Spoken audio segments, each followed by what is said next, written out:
le 25 mai, l'anniversaire de la libération du sud du Liban. Et comme chaque année depuis 11 ans, le peuple résistant fête sa liberté, renouvelle le pacte avec la résistance, attend avec impatience le discours de son chef, Sayyid Hassan Nasrallah.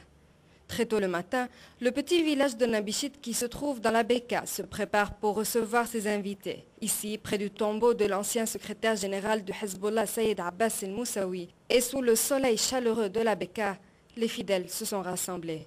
En 1h30, le secrétaire général du Hezbollah, Sayyid Hassan Nasrallah, s'est adressé à la foule, abordant la une du monde arabe et surtout répondant aux menaces américaines et sionistes.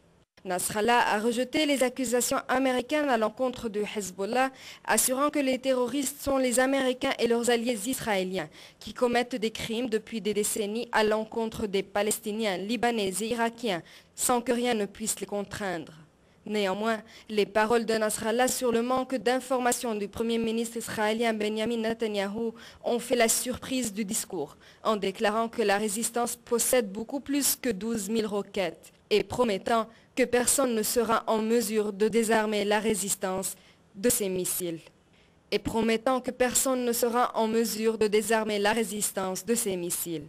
Concernant les événements en Syrie, Sayyid Nasrallah a déclaré qu'il a entièrement confiance en la direction syrienne, et particulièrement le président Bachar el-Assad, qui souhaite mener de sérieuses réformes. Il a de même rejeté toutes les accusations à l'encontre de la résistance et qui prétend qu'elle participe dans les rebelles de Libye et du Yémen. Ce que Sayyid Hassan a dit aujourd'hui, que ce n'est pas un jour libanais le 25 mai, c'est un jour pour tous les Arabes, pour tous les musulmans du monde, pour tous les gens libres du monde. Il faut qu'il y ait un changement.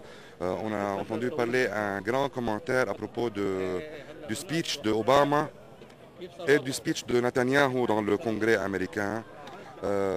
C'est clair, ces gens-là ne veulent pas de paix, ne veulent pas de Palestine, ne veulent pas donner le Quds comme capitale de la Palestine.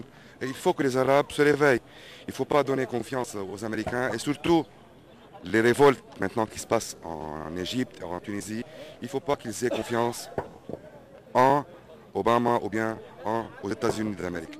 Chaque année, les fidèles de la résistance, chrétiens et musulmans, se rassemblent pour commémorer ce noble jour, le jour de la défaite sioniste au sud du Liban. C'est une journée historique pour le monde arabe et pour le monde islamique, pour les chrétiens de Palestine et du Liban, de tout le monde entièrement. C'est le jour de la victoire, c'est le jour de la liberté, c'est le festival de la fierté. 11 années depuis la première défaite historique de l'entité sioniste. 11 années depuis le retrait humiliant des soldats israéliens du sud du Liban. 11 années et le peuple résistant ressent toujours la même chaleur, celle de la fierté, la liberté et la résistance. Pour la chaîne internationale Sahar, Assia Husseini, Nabichit.